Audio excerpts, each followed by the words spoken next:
এই হলো সমস্ত প্ল্যান এবং 1.5 জিবির প্ল্যান এখানে যেগুলো রয়েছে। দেখুন 666 টাকায় কিন্তু 70 দিন দিচ্ছে পার ডে 1.5 জিবি, মানে কিছুটা কমিয়ে নেওয়া হয়েছে এখান থেকে।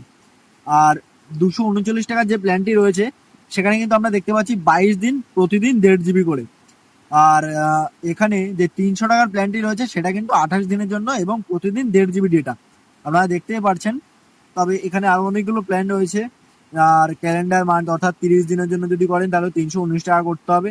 এই সমস্ত প্ল্যানগুলো, এটা কিন্তু নতুন যেই রিচার্জ প্ল্যানটি। তবে আপনারা এই মাইজিও অ্যাপস এভাবে ওপেন করবেন না, সেটাকে আপনারা কিভাবে ওপেন করবেন, ওটাই ক্যান্সেল করে দেবেন। ক্রোমে যাবেন, ক্রোমে গিয়ে মাইজিও ওখানে সার্চ করবেন। মাইজিও সার্চ করার পরে মাইজিওর মেন পেজ এটা ওপেন করবেন।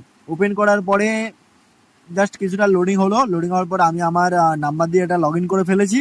লগ ইন করার পরে এই যে এখানে দেখতে পাবেন আমার তো এগুলো রিচার্জ করাই